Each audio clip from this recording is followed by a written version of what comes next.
লোকসভা ভোটে বিজেপির প্রচারে গান বানিয়ে আইনি জটিলতায় বাবুল সুপ্রিয়। বাবুলের গান নিয়ে আপত্তি কমিশনের। টেলিফোনে রয়েছেন আমাদের প্রতিনিধি তুহিন দাস চন্দ্র।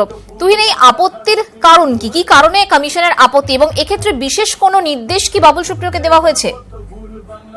দেখো, আমি সকাল থেকেই জানাচ্ছিলাম যে বাবুল সুপ্রিয়ের যে গান, যেটা নিয়ে ইতিমধ্যে এফআইআর হয়েছে, একটি সংগঠন এফআইআর করেছে এবং এই গানটি কমিশনের নজরে এসেছে। কমিশন সকাল থেকেই কিন্তু গানটি নিয়ে নজরে রেখেছিল কমিশন, এবং সেই শেষ পর্যন্তই বাবুলের গান নিয়ে আপত্তি কমিশনের। বাবুলের গানেও হস্তক্ষেপ করলো কমিশন, এবং নির্বাচন কমিশন যেটা বলছে যে এটা কিন্তু আদতে একটা বিজ্ঞাপন হয়েছে। বাবুলের গানটা গান নয়, আদতে একটা বিজ্ঞাপন, এবং কোনো সংবাদ মাধ্যমে বা কোনো চ্যানেলে যদি এই গান চালানো হয় সেক্ষেত্রে নির্বাচন কমিশনের অনুমতি নিতে হবে। নির্বাচন কমিশনের অনুমতি ছাড়া এই বাবুলের এই গান কিন্তু কোনো চ্যানেলে সম্প্রচার করা যাবে না, নির্বাচন কমিশনের সার্টিফিকেট দিতে হবে। এবং সেক্ষেত্রে যেহেতু এটা বিজ্ঞাপন, সেই জন্যই নির্বাচন বিধির মধ্যে এই নিয়মই রয়েছে নির্বাচন কমিশনে।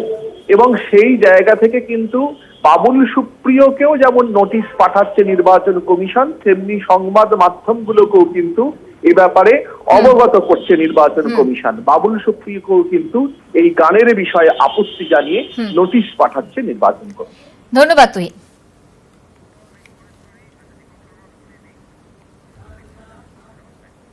লোকসভা ভোটে তৃণমূল প্রার্থীর লিড দিলে কাউন্সিলরদের পুরস্কার। যার ওয়ার্ডে যত বেশি লিড তার ওয়ার্ডে তত বেশি টাকার কাজ। জামুরিয়ায় দলীয় প্রার্থী মুনমুন সেনের প্রচারে গিয়ে এই মন্তব্য করেন জিতেন্দ্রনাথ তিওয়ারি। সেই সঙ্গে দলীয় কাউন্সিলরদের সতর্কও করেন আসানসোলের মেয়র। ওয়ার্ডে লিড না দিলে ইস্তফার নিদান দেন তিনি। টেলিফোনে রয়েছেন আমাদের প্রতিনিধি দীপক শর্মা। দীপক, জিতেন্দ্র তিওয়ারি তিনি ঠিক কি বলেছেন এবং কি নিদান দিলেন তিনি? দেখো, আসানসোল পৌরসভা অন্তর্গত যে রয়েছে 3টি বিধানসভা রয়েছে, রানীগঞ্জ, জামুরিয়া, আসানসোল উত্তরে বেশ কিছু অংশ রয়েছে, আসানসোল দক্ষিণ বিধানসভা বেশ কিছু অংশ রয়েছে, এবং কুলটি পুরো বিধানসভাটাই রয়েছে আসানসোল পৌর নিগমের আওতায় রয়েছে। এবং এই এলাকায় দেখা গেছিল কি যে দলীয় নেতারা রয়েছে, এক বিধানসভার অন্য বিধানসভা নেতাদের সঙ্গে দলের মতভেদ রয়েছে, মনের মতভেদ রয়েছে। এই উদাহরণ দিয়ে পরে কিন্তু দলীয় যে কাউন্সিলর রয়েছে তাদেরকে কিন্তু সতর্ক বার্তা করেছেন আজকে জামুরিয়াতে মেয়র জিতেন্দ্র তিওয়ারি, যে যদি দলীয় প্রার্থী মুনমুন সেনকে তাদের ওয়ার্ড থেকে লিড যেভাবে যত লিড দিতে পারবে তাদেরকে কিভাবে পুরস্কার দেওয়া হবে পৌর নিগমের পক্ষ থেকে, তাদের ওয়ার্ডে ঠিক সেই ধরনেরই কাজ করা হবে। যদি সেই ওয়ার্ডে লিড না দিতে পারে বা আসানসোল পৌর নিগম এলাকা থেকে যদি সেই মুনমুন সেন তৃণমূল প্রার্থী যদি পিছিয়ে থাকে, অন্যান্য প্রার্থীদের কাছ থেকে ভোটে পিছিয়ে থাকে, তাহলে তিনি কিন্তু প্রথম দল থেকে পদত্যাগ করবেন, পদ থেকে পদত্যাগ করবেন। ধন্যবাদ। আসানসোলের মেয়র জিতেন্দ্রনাথ তিওয়ারি কি বলছেন শুনবো। কাউন্সিলররা নিজের ওয়ার্ডে 5,000-এর বেশি লিড দেবেন, তাকে বিভিন্ন ওয়ার্ডে যে অর্থ বরাদ্দ করি তার চেয়ে আলাদা যারা 5,000-এর বেশি লিড দেবে তাকে 1 কোটি টাকার কাজ আরো বেশি দামে দেবে।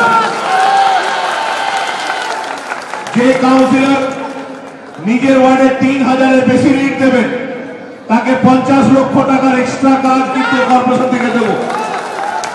যে কাউন্সিলররা 2,000-এর বেশি লিড দেবেন তাকে 30 লক্ষ টাকা এক্সট্রা কাজ আমি দেবো। আর যারা নিজের ওয়ার্ডে লিড দিতে পারবেন তাদেরকে কমপক্ষে 10 লক্ষ টাকা এক্সট্রা কাজ কিন্তু আমি দেবো, এই কথা দিচ্ছি। এবং 3 বছর যা বলেছি সবই করেছি।